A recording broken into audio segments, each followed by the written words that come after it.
Hi. My name is Avi. Today, we are dropping in on Jack again. We met Jack previously when he was struggling to manage his cash flow. But now, with cash flow under control, Jack is ready to start growing the business. Hi Avi. Is it okay if we reschedule our meeting today? I'm taking on my first employee and need to research the workplace pension. That's great news about the expansion, Jack. What is it you need to know about the workplace pension? Well, everything really. Is that something you can help with? Yes.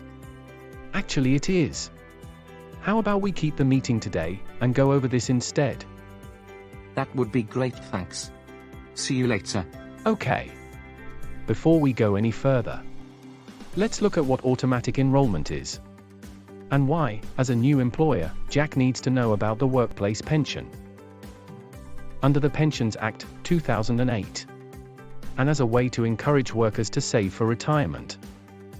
Every employer in the UK must put certain staff into a workplace pension scheme and contribute towards it.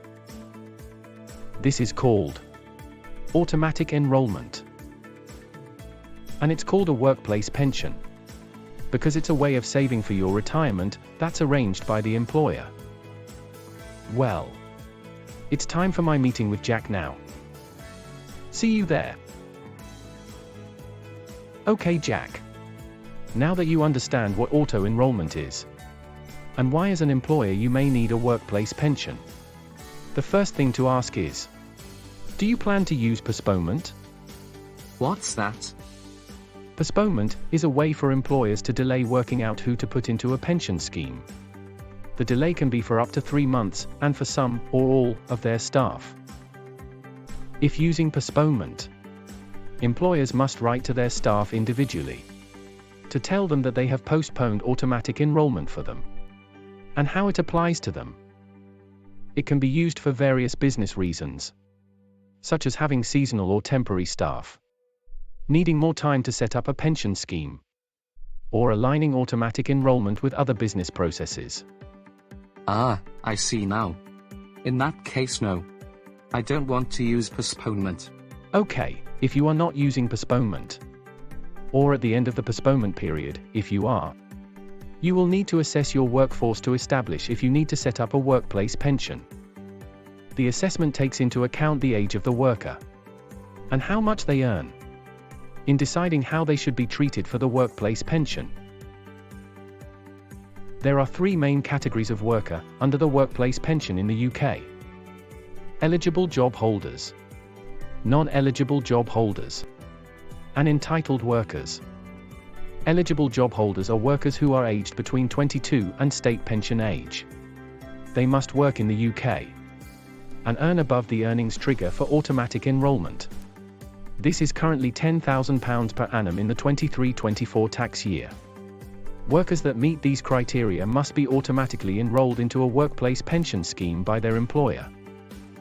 Non-eligible job holders are workers who are either aged between 16 and 74, work in the UK, and earn above the lower level of qualifying earnings, but below the earnings trigger for automatic enrolment, or are aged between 16 and 21, or state pension age and 74, work in the UK, and earn above the earnings trigger for automatic enrolment.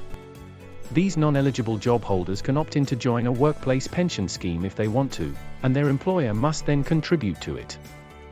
And finally, entitled workers are workers who are aged between 16 and 74, work in the UK, and earn below the lower level of qualifying earnings.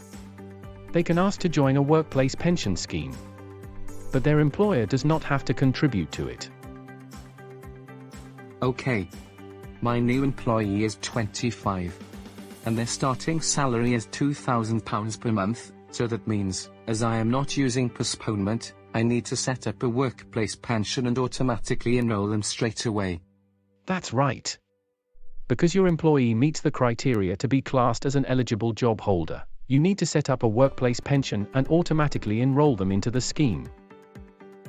But you would also need to set up a scheme if you only had non-eligible job holders or entitled workers, should any of them ask to join the workplace pension. So, as an employer, where can I get a workplace pension? Okay. If you need pensions advice regarding aspects of investment choice, etc., then you should speak to a pensions advisor. But in terms of the practicalities of simply setting up a scheme, there are a number of providers of workplace pensions that you can work with directly.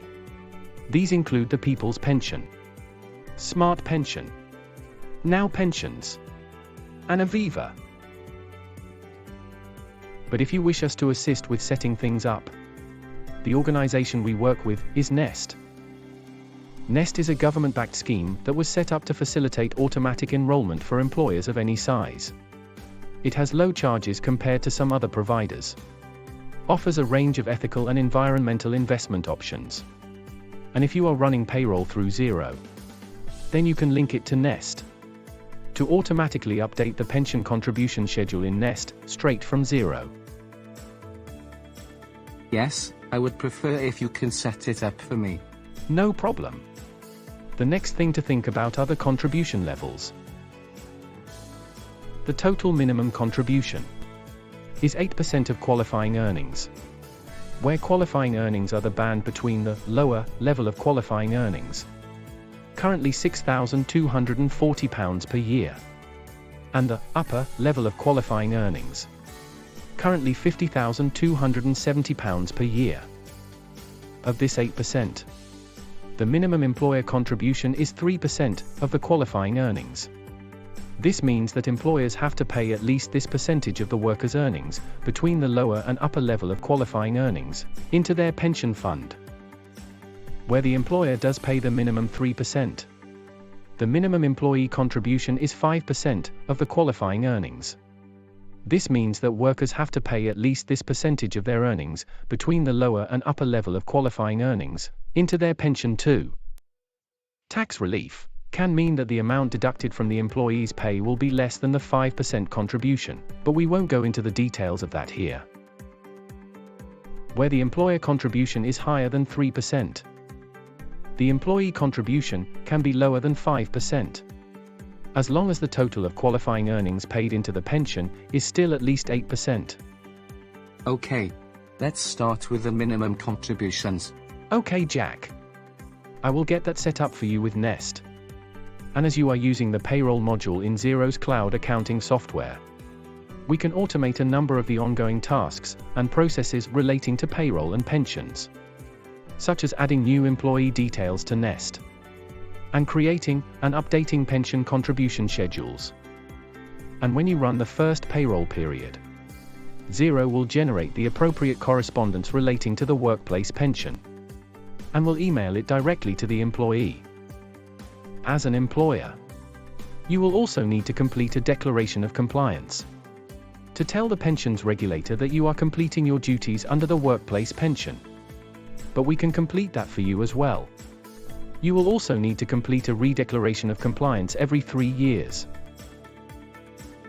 Thanks, Avi. That's a big weight off my mind. I understand a lot more about auto-enrollment in the workplace pension now, and my duties as an employer. But I'm happy to outsource this work to you, so I can get on with training my new employee. Well, I hope you have enjoyed learning more about automatic enrollment and the workplace pension with Jack. Before you go, remember to like, subscribe and click the bell icon to get notified when we post more content like this. And check out the links below for additional information. Thanks for watching, and see you again soon.